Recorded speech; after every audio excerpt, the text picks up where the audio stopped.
Hi friends, welcome to Tamil புத்தகம் channel.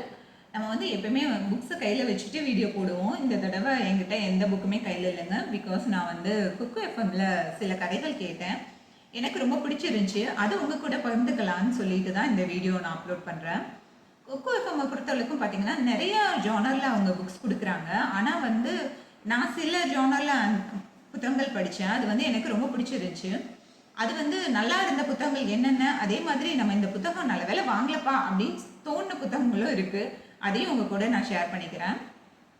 முதல் புத்தகம் பார்த்தீங்கன்னா நம்ம ராஜேஷ்குமார் சாரோட நள்ளிரவு வானவல்ங்கிற புத்தகம். ராஜேஷ்குமார் நாவல்ங்கிறப்பே நமக்கு தெரியும், அது வந்து ஒரு த்ரில்லர் ஜானர் உள்ள ஒரு புத்தகம்னு. ரொம்ப அருமையா இருந்துச்சு. நம்மளோட எதிர்பார்ப்பை அவங்க பொய்யாக்கவே இல்லை. அவ்வளோ நல்லா கதை சொல்லியிருந்தாங்க. எனக்கு அந்த குரலுமே ரொம்ப பிடிச்சிருந்துச்சு. அந்த கதைக்கு ஆப்டான குரல்னு எனக்கு தோணுச்சு. ரொம்ப விறுவிறுப்பான ஒரு கதை தான்.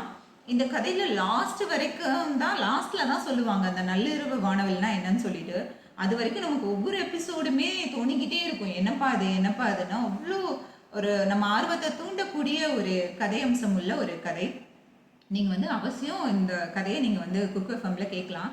ராஜேஷ்குமார் நாவலை பொறுத்த அளவுக்கு எல்லாமே நல்லா தான் இருக்கும். குக் எஃப்எம்ல கிரைம் நாவல் பொறுத்த அளவுக்கு நமக்கு இன்ட்ரெஸ்டாக இருக்கும் கேட்க. ஸோ நீங்கள் ட்ரை பண்ணி பாருங்கள். அடுத்த புத்தகம் பார்த்தீங்கன்னா இந்திரா சவுந்தரராஜன் ஐயாவோட சிதம்பர ரகசியம்ங்கிற ஒரு புத்தகம். இதுவுமே வந்து இது அமானுஷம் கலந்த புத்தகம் தான். உங்களுக்கு தெரிஞ்சிருக்கும் இந்திரா சவுந்தரராஜன்ங்கிறப்பவே. இதுவுமே வந்து பார்த்தீங்கன்னா ஒரு ஓலைச்சுவடு வந்து ஒருத்தவங்க வீட்டில் இருக்கும். அது அந்த வீட்டுக்காரங்களுக்கே தெரியாது. அது தெரிய வர்றப்ப அவங்களோட மனநிலை என்ன ஒரு விதமான மாற்றத்துக்கு உள்ளாச்சுங்கிறதும், அதே மாதிரி அந்த ஊர்ல சுத்தி உள்ளவங்களோட மனநிலை எந்த அளவுக்கு மாறுதல் அடைஞ்சிச்சு, அந்த ஓலைச்சுவடியை வச்சு என்னென்னலாம் பண்ண முடியும் அப்படிங்கிறதெல்லாம் சொன்னதான் கதை. உண்மையிலே நல்லா இருந்துச்சு. ஒரு டிஃப்ரெண்ட்டான ஒரு ஸ்டோரி தான். நம்ம இந்திரா சவுந்தரராஜன் கதையை பொறுத்த அளவுக்குமே அமானுஷம் வந்து கன்ஃபார்மாக இருக்கும். ஸோ இது ஒரு டிஃப்ரெண்ட்டான நல்ல ஸ்டோரி, நீங்கள் அவசியம் கேட்கலாம். இந்த வாய்ஸுமே நல்லா இருந்தது. அந்த கதைக்கு ரொம்ப ஆப்டாக பொருந்தின மாதிரி இருந்துச்சு. எனக்கு ரொம்ப பிடிச்சிருந்துச்சு. அடுத்த புத்தகம் பார்த்தீங்கன்னா நம்ம தீஜாவோட அம்மா வந்தால் புத்தகம். இந்த புத்தகம் பார்த்தீங்கன்னா ஒரு கான்ட்ரவர்சியான ஒரு புத்தகம். இது ஏன் கான்ட்ரவர்சின்னு சொன்னாங்கன்னா, இது வந்து நார்மலாக இந்த கதைக்களம் உள்ள புத்தகங்கள் நிறைய இருக்கு.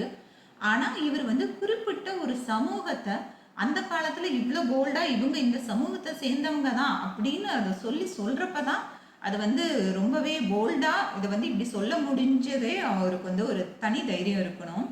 ஏன்னா அந்த காலத்துல எல்லாம் இவங்களை பற்றி நம்ம எதுவுமே வெளியே சொல்ல முடியாது. அந்த ஒரு சூழ்நிலையிலையும் இவங்க வந்து குறிப்பிட்ட ஒரு சமூகத்தை சேர்த்து வச்சு இவர் இப்படி சொல்கிறப்ப வந்து அவர் அந்த காலத்தில் இந்த நூலுக்காக அவர் எவ்வளோ எதிர்ப்புகளை எதிர்கொண்டிருப்பாருன்னு நமக்கு கன்ஃபார்மாக புரியும். நீங்கள் இந்த புத்தகத்தை படிச்சிருந்தீங்கன்னா உங்களுக்கு தெரிஞ்சிருக்கும்.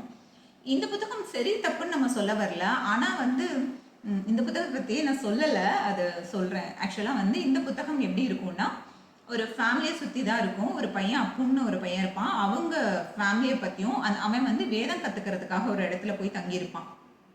அந்த வீட்டோட சூழ்நிலையும் இந்த இவனோட வீட்டோட சூழ்நிலையும் பற்றி சொல்கிற கதை தான் இது. இது பார்த்தீங்கன்னா இந்த பையனோட அம்மா பேர் வந்து அலங்காரம்மாள். அது அவங்க தான் அம்மா வந்தாளுங்கிற டாபிக் உரிய மெயின் கேரக்டர். அவங்களுக்கு வந்து ஒரு எக்ஸ்ட்ரா மேரிட்டல் அஃபேர் இருக்கும். ஆனால் அதை வந்து எப்படி அவங்க அதை ஈஸியாக எடுத்துக்கிட்டு அந்த ஃபேமிலி ரன் பண்ணாங்கங்கிறது தான் நமக்கு ரொம்ப ஆச்சரியமாக இருக்கும். இப்படிலாம் இருந்திருக்காங்களா அப்படின்னு சொல்லிட்டு. ஏன்னா வந்து இந்த ஆசிரியர் என்ன சொல்லியிருப்பாருன்னா, இந்த கதையில் உள்ள மாந்தர்கள்லாம் நான் வந்து என்னோட ரியல் லைஃப்பில் நான் பார்த்த மனிதர்களாக தான் நான் எழுதியிருக்கேன் அப்படிங்கிற மாதிரி சொல்லியிருப்பாரு. உண்மையிலே இது ஒரு போல்டான டிசிஷன். இதை வந்து தைரியமாக எடுத்து சொல்கிறதுக்கே அவருக்கு ஒரு தனி தைரியம் இருந்திருக்கணும். அவசியம் உங்களுக்கு இந்த மாதிரி புத்தகங்கள் பிடிக்குங்கிறவங்க மட்டும் இந்த ஜானர் எடுத்து படிக்கலாம். ஏன்னா சில பேர் வந்து இந்த மாதிரி ஜானர் சில பேருக்கு பிடிக்காது. ஸோ நீங்கள் தான் சூஸ் பண்ணணும் உங்களுக்கு இது பிடிக்குமா பிடிக்காதாங்கிறத. எனக்கு நல்ல வேலை நான் வந்து குக் எஃப்எம்ல இது கேட்டுட்டோன்னு தான் தோணுச்சு. ஏன்னா இது வந்து புக்காக வாங்கி இதை நான் வச்சுக்கணும்னு நான் பெருசாக அதை ஃபீல் பண்ணல. ஏன்னா ஒவ்வொருத்தவங்களோட கேரக்டரும் அவங்கவுங்க டிசைன் பண்ணுறதா. இதை வந்து நம்ம ஒப்பீனியன் சொல்கிறதுக்கு நமக்கு எதுவும் இல்லைன்னாலும் நமக்கு பிடிக்குது பிடிக்கலங்கிற சொல்கிற ஒப்பீனியன் நமக்கு இருக்கு இல்லையா. அது மாதிரி எனக்கு பெருசாக இந்த புத்தகத்து மேலே ஒரு ஈர்ப்பு இல்லை. பட் இருந்தாலும் இட்ஸ் அப் டு யூ. உங்களுக்கு பிடிச்சிருந்தா ஒரு டிஃப்ரெண்ட்டான அப்ரோச் தான் இந்த புத்தகம். அதுக்காகவாவது நீங்கள் ஒரு தடவையாவது வாசிச்சு பார்க்கணும்னு நான் சொல்லுவேன். அடுத்ததான் நான் கேட்ட புத்தகம் பார்த்தீங்கன்னா நம்ம பா ராகவன் ஐயாவோட டாலர் தேசம்ங்கிற புத்தகம். இந்த புத்தகம் வந்து அமெரிக்கா பற்றின ஒரு புரிதலை நம்ம கொடுப்போம். அமெரிக்கா வந்து இப்ப இருக்க மாதிரி ஸ்டார்ட்டிங்ல இல்லைங்க. அதாவது அமெரிக்கா உருவாகுறப்ப பார்த்தீங்கன்னா, பல்வேறு காலனிகள்ல இருந்த மக்கள்லாம் வந்து அங்க தங்கி இருந்து, அவங்க தான் அமெரிக்கன்ஸா உருவாகுறாங்க. அது எப்படி அந்த ஃபார்மேஷன் நடக்குதுங்கிறதெல்லாம் ரொம்ப அருமையா சொல்லியிருப்பாங்க. அப்படி அந்த ஃபார்மேஷன் நடத்ததுக்கு அப்புறம், அவங்க எப்படி திரும்ப அந்த இடத்துக்கு வந்து தங்க சொன்ன அந்த பிரிட்டிஷ எதிர்த்து அவங்க போராடுறாங்கங்கிறதெல்லாம் ரொம்ப அருமையா சொல்லியிருப்பாங்க. இதெல்லாம் ஒவ்வொரு நூக் அண்ட் கார்னர்ஸுமே நமக்கு ரொம்ப நல்லா இருக்கும். ஈஸியா புரியும். அதே மாரி பார்த்தீங்கன்னா, நம்ம வந்து இந்த அமெரிக்காவோட ஸ்ட்ராட்டஜிலாம் பார்த்தீங்கன்னா, நமக்கு வந்து பிரமிக்க வைக்குங்க. அந்த அளவுக்கு ஸ்ட்ராட்டஜி உள்ள ஒரு நாடுன்னு நம்ம சொல்லலாம். ஏன்னா, இப்ப வந்து இதுக்கு ஒரு சின்ன எக்ஸாம்பிள் மட்டும் சொல்றேன். இது வந்து நீங்க படிச்சு தெரிஞ்சுக்கோங்க. ஆனா நான் சின்ன சின்ன பிட்ஸ் அண்ட் பைட்ஸ் சொல்றேன். அமெரிக்கா வந்து 2ஆம் உலகப் போர் முடிஞ்சதுக்கப்புறம் எல்லா நாடுமே வந்து ஃபினான்ஷியலா குறைஞ்சிருவாங்க இல்லைங்களா? அப்ப அமெரிக்காவுமே என்ன பண்ணுதுன்னா, அவங்களுமே வந்து அவங்களோட கதவுகள் எல்லாம் நீக்கி வச்சுட்டு, யார் வேணும்னாலும் வந்து வர்த்தகம் பண்ணுங்க அப்படின்னு சொல்ற நிலைமையில தான் அவங்க இருக்காங்க. ஆனா அப்படியாப்பட்ட நிலையிலுமே அவங்க என்ன பண்றாங்கன்னா, இந்த ரஷ்யா வந்து ஒரு புரட்சி நடக்கிறதுக்கு முன்னாடி வரைக்கும் அவங்க வந்து கொஞ்சம் வளர்ச்சி வந்து கம்மியா தான் நடந்துட்டு இருந்துச்சு. அவங்க பார்த்தீங்கன்னா, அந்த புரட்சிக்கு அப்புறம் ரொம்ப வேகமா வளர்றாங்க. இவங்கள எப்படி ஸ்டாப் பண்றது? அப்படிங்கிறத தான் யோசிச்சாங்க. யோசிச்சு பாருங்க, அவங்க நாடே வந்து என்ன ஃபினான்ஷியலா என்ன பண்ண போறோம்னு தெரியல. ஆனா அப்பயுமே வந்து ரஷ்யா முன்னேறக்கூடாது. அவங்கள எப்படி ஸ்டாப் பண்ணணும்னு ஒரு அரசியல் தந்திரத்த அவங்க கையாளணும்னு நினைச்சப்ப, அவங்களோட ஸ்ட்ராட்டஜி உங்களுக்கு புரிஞ்சிருக்கும். அதுவும் இல்லாம இன்னொன்னு இவங்க என்ன பண்ணுவாங்கன்னா, அதாவது நம்ம வந்து இப்ப உலக நாடுல இப்ப வந்து எங்கேயாவது போர் நடக்குதுன்னு வைங்களேன், நம்ம வந்து என்ன பண்ணுவோம், ஃபினான்ஷியலா வந்து இந்த போர்ல வந்து பங்கு பெற நாட்டோட ஃபினான்ஸ் எல்லாமே குறையும். ஆனா அமெரிக்கா மட்டும் ஏதாவது போர்ல பங்கு பெற்றுச்சுன்னு வைங்களேன், அவங்களோட ஃபினான்ஷியல் ஸ்டேட்டஸ் கூடும். இது என்னடா வித்தியாசமா இருக்குன்னு யோசிக்காதீங்க. அதுதான் அவங்களோட போர் தந்திரம். இது மாதிரி நிறைய விஷயங்கள் இதுல சொல்லியிருக்காங்க. அமெரிக்கா வந்து எப்பயுமே எந்த நாட்டு கூடயும் போர் இருக்குன்னு வச்சுக்கோங்களேன். இவங்க வந்து இப்ப நம்மலாம் நார்மலா நம்ம நாடுலாம் என்ன பண்ணுவாங்கன்னா, சமாதானத்த சொல்லுவாங்க. சமாதானமா இருங்கன்னு சொல்லுவாங்க. இல்ல அப்படி லாஸ்ட் ஸ்டேஜ் போகுதுன்னா, ஒரு நாட்டுக்கு ஸ்டாண்ட் எடுப்பாங்க. நாங்க இவங்களுக்கு சப்போர்ட் பண்றோம்னு. ஆனா அமெரிக்கா பொறுத்தளவுக்கு ஸ்டாண்ட்லாம் அப்படி எடுக்கவே மாட்டாங்க. நாங்க வந்து கண்டிப்பா அமைதிக்காக மட்டும் தான் போறோம்னு அந்த போருக்குள்ள உள்ள நுழைவாங்க. ஆனா அவங்களே அமைதியா முடிச்சுக்கலாம்னு நினைச்சாலும் அமெரிக்கக்காரன் விட மாட்டான். ஏதாவது குட்டி கலாட்டா பண்ணி ஏதாவது பண்ணி அதை பெருசாக்கி விட்டுட்டு அவன் வந்து அதுல ஒரு ஸ்ட்ராட்டஜி ஃபார்ம் பண்ணி அவனோட இன்கம் பெருக்கிறதுக்கு என்ன வழின்னு யோசிப்பான். இது வந்து இப்ப நடக்கிறத நான் சொன்னேன்னு நினைக்காதீங்க. இந்த புக்ல முதவே சொல்லியிருக்காரு. அப்பனா இவங்க வந்து காலகாலமா இந்த ஸ்ட்ராட்டஜியை ஃபாலோ பண்ணியிருக்காங்க. இதுல இன்னொரு ஆச்சரியமான விஷயம் என்னன்னா, இப்ப வந்து இத்தனை வருஷத்துல எத்தனையோ தலைவர்கள் மாறிட்டாங்க, எத்தனையோ கால மாற்றங்கள் நடந்திருக்கு. ஆனா அவங்களோட வர தலைவர்கள் அத்தனை பேரும் இதே ஸ்ட்ராட்டஜியை எப்படி ஃபாலோ பண்றாங்க? இது வந்து இவங்க நாட்டிலே வந்து எழுதப்பட்ட சட்டமே எதுவும் இருக்குமோ, இந்த மாதிரி தான் நீங்க வந்து அடுத்த நாட்டை வந்து இந்த மாதிரி பண்ணி தான் நீங்க இதை ஃபார்ம் பண்ணணும், இதுதான் வந்து நம்ம முன்னேறதுக்கான வழின்னு இவங்களுக்கு ஏதாவது பர்சனலா தனியா ஏதாவது வச்சிருப்பாங்களோ என்னமோ. ஏன்னா வந்து ஒவ்வொரு அரசியல் தலைவர்களும் மாறுறப்ப கண்டிப்பா அவங்களோட கண்ணோட்டம் மாறும், அவங்களோட அப்ரோச் மாறும். ஆனா அமெரிக்கால வர்றவங்க மட்டும் எப்பயுமே இதுவே கரெக்டா பண்றாங்க. அது எப்படிங்கிறதெல்லாம் நமக்கு ஆச்சரியப்பட வைக்குதுங்க. இதை நீங்க படிச்சு பார்த்தீங்கன்னா உங்களுக்கு இந்த புத்தகம் அவ்வளோ அருமையான நிறைய தகவலை தரும், அமெரிக்கா பத்தின தகவல்களை. அதே மாதிரி நம்ம அடிமையா இங்கிருந்து கொண்டு போனவங்களை எல்லாம் அவங்க என்ன மாதிரி பண்ணாங்க, எந்த மாதிரி அவங்க சித்திரவதைக்கு ஆளாக்கப்பட்டாங்கிறதெல்லாம் சொல்லியிருப்பாங்க. இந்த புத்தகம் ஒரு 200 பக்கங்களே தான் நான் அதை கேட்டிருக்கேன். ஆனா கேட்டதுக்கு அப்புறம் எனக்கு தோணுனது என்னன்னா, இந்த புத்தகத்தை அவசியம் நம்ம படிக்கணும்னு எனக்கு தோணுச்சு. அதனால நான் ஸ்டாப் பண்ணிட்டேன். 200 பக்கங்களே இவ்வளவு தகவல். அதாவது இப்ப நான் சொன்னது வந்து ரொம்ப சின்னதுங்க. ரொம்ப குட்டியான விஷயம் தான் சொல்லியிருக்கேன். அப்ப எவ்வளவு விஷயம் அதுல இருக்குன்னு பாத்துக்கோங்க. இது வந்து நிறைய பேர் இது கதை வடிவத்துல இருக்குமா, கட்டுரை வடிவத்துல இருக்குமான்னு கேட்பீங்க. இது கதையும் இல்லைங்க, கட்டுரையும் இல்லை. நடந்த நிகழ்வுல நமக்கு அந்தந்த நிகழ்வு நடந்தப்ப அந்த சின்ன சின்ன நிகழ்வுகளை அப்படி அப்படியே சொல்லியிருப்பாங்க. இது நார்மலா ஒருத்தவங்க கதை நமக்கு சொன்னாங்கன்னா எப்படி இருக்கும், இப்படி இப்படிலாம் நடந்துச்சு அப்படிங்கிற மாதிரி தான் இருக்கும். ஆனா எந்த டயத்துலயுமே போர் அடிக்கல. அதுதான் இந்த புத்தகத்தோட ஒரு பெரிய பிளஸ்ன்னு நான் சொல்றது. என்னன்னா எந்த இடத்துலையுமே ஒரு தொய்வு இல்லை. இப்போ நான் கேட்ட வரைக்குமே எனக்கு ரொம்ப நல்லா இருந்துச்சு. நான் வந்து அதனால இது புக்கு வாங்கி ஃபுல்லாக படிச்சுட்டு உங்களுக்கு நான் ரிவ்யூ சொல்கிறேன். அடுத்த புத்தகமும் பார்த்தீங்கன்னா பா. ராகவன் ஐயாவோட யதிங்கிற புத்தகம். இந்த புத்தகம் பார்த்தீங்கன்னா ஒரு குடும்பத்தை சேர்ந்த பசங்க வந்து சன்னியாசியா போயிடுவாங்க.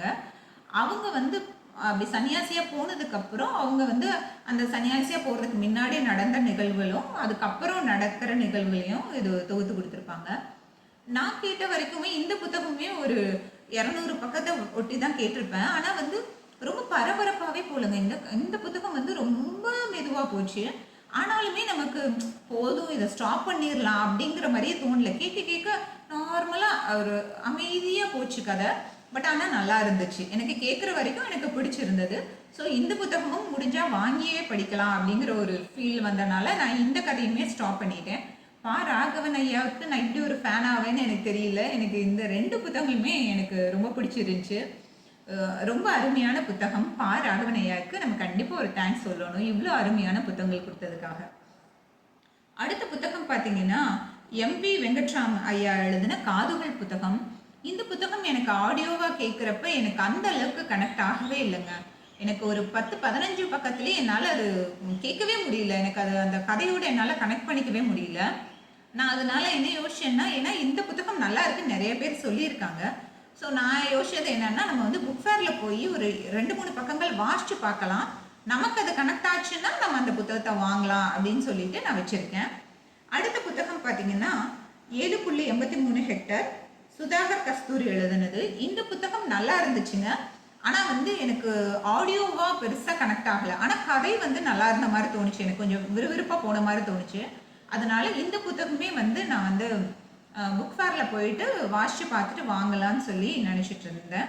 இது வந்து ஒரு கிரிமினலுக்கும் ஒரு போலீஸுக்குமான ஒரு நிகழ்வுகளை ஒட்டியே தான் இந்த புத்தகம் போச்சு.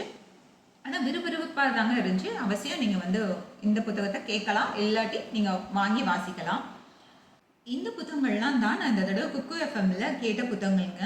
நான் வந்து இவ்வளோ அழகாக எனக்கு இந்த புத்தகங்கள்லாம் கனெக்ட் ஆகும்னு நான் நினைக்கவே இல்லை. ஏன்னா ஆடியோ வெர்ஷனில் கேட்குறப்ப ரொம்ப கனெக்ட் ஆகாதுன்னு நினச்சேன். ஆனால் அந்த எழுத்துக்களும் அந்த வரிகளோட அந்த குரலும் இணைஞ்சு நமக்கு வந்து உண்மையிலே நல்லா இருந்துச்சு, எனக்கு ரொம்ப பிடிச்சிருந்துச்சு. குக்கு எஃப்எம்ல அது மாதிரி இந்த கதையை நீங்கள் மிஸ் பண்ணாதீங்க அப்படின்னு நீங்கள் ஏதாவது எனக்கு ரெக்கமெண்ட் பண்ணாலும் அவசியம் கமெண்ட்டில் சொல்லுங்கள், நான் அவசியம் அந்த கதையை கேட்குறேன். இந்த புத்தகத்தை பற்றிலாம் நான் ஏன் இப்போ சொன்னேன்னா, நிறைய இலக்கம் வந்து புக் ஃபேர் நடந்துட்டு இருக்கனால இது வந்து உங்களுக்கு ஒரு ஹெல்ப்பாக இருக்குங்கிறதுனால தான் சொன்னேன். இந்த புத்தகம்லாம் அவசியம் நீங்கள் வாங்கி வாசிக்கணும்னு. அதே மாதிரி இந்த வீடியோக்கு முன்னாடியுமே நான் 100 ரூபாய்க்கு என்னென்ன புத்தகங்கள் கிடைக்குங்கிற மாதிரி 200 ரூபாய்க்கு என்னென்ன புத்தகங்கள் கிடைக்கும்னு உங்களுக்கு வீடியோ போட்டிருக்கேன். தேவைப்படுறவங்க அந்த வீடியோவை பாருங்கள். ஏன்னா வந்து ஒரு 100 ரூபாய்க்கு இது இவ்வளோ அருமையான புத்தகங்கள்லாம் நமக்கு கிடைக்குது, 200 ரூபாய்க்கு இவ்வளோ அருமையான புத்தகங்கள்லாம் நமக்கு கிடைக்குதுங்கிறப்ப அவசியம் நம்ம புக் ஃபேரில் மிஸ் பண்ணாமல் வாங்கிடுங்க. நீங்கள் எந்த புத்தகம் புக் ஃபேரில் போய் வாங்கினாலும் சரி, அந்த புத்தகத்தை வந்து நீங்கள் எடுத்து கையில் எடுத்து வாசிச்சு பாருங்கள். ஏன்னா வந்து எனக்கு பிடிச்ச புத்தகம் உங்களுக்கு பிடிக்காமல் இருக்கலாம், அதனால கனெக்ட் ஆகாமல் கூட இருக்கலாம் உங்களுக்கு. மேபி நீங்கள் வந்து வாசிச்சு பார்த்துட்டு வாங்குங்கன்னு நான் சொல்லுவேன். அட்லீஸ்ட் ஒரு பேராகிராஃபாவது வாசிச்சு பாருங்கள். உங்கள் கூட அந்த புத்தகம் கனெக்ட் ஆச்சு, உங்களுக்கு அந்த மொழிநடை வந்து ஈஸியாக இருந்ததுன்னா அவசியம் அந்த புத்தகத்தை வாங்கிட்டு வந்துடுங்க. ஆனால் ஃபஸ்ட்டே வந்து ஒரு லிஸ்ட் ப்ரிப்பேர் பண்ணி வச்சுக்கோங்க. எந்தெந்த பப்ளிகேஷன்ஸில் என்னென்ன புத்தகங்கள் வாங்கணுங்கிற லிஸ்ட் ப்ரிப்பேர் பண்ணி வச்சுக்கோங்க. அங்கே போய் பார்த்துட்டு நீங்கள் ஃபைனலைஸ் பண்ணிக்கோங்க என்னென்ன புத்தகங்கள் வாங்கணுங்கிறத. நீங்கள் அது மாதிரி என்னென்ன புத்தகங்கள் வாங்கணுங்கிற லிஸ்ட் ப்ரிப்பேர் பண்ணியிருப்பீங்க இல்லையா, அதை வந்து என் கூட ஷேர் பண்ணிக்கோங்க. அது மாதிரி லிஸ்ட்லேயே இல்லாத புத்தகங்களும் வாங்குவீங்க பார்த்தீங்களா, அந்த மாதிரி என்னென்ன புத்தகங்கள் உங்கள் லிஸ்ட்டில் இல்லாத புத்தகங்கள் வாங்கினீங்கிறதையும் என் கூட ஷேர் பண்ணுங்கள். உங்களோட புக் ஃபேர் அனுபவம் எந்த அளவுக்கு இருந்துச்சுங்கிறதையும் கண்டிப்பாக மறக்காமல் என் கூட ஷேர் பண்ணிக்கோங்க. தொடர்ந்து புத்தகங்களை பற்றின வீடியோ வேணும்னா நம்ம சேனலில் இணைந்திருங்கள். அடுத்து வேறு ஒரு வீடியோவில் உங்களை நான் சந்திக்கிறேன். அதுவரை உங்களிடமிருந்து விடைபெறுவது கலையரசி சீனிவாசன்.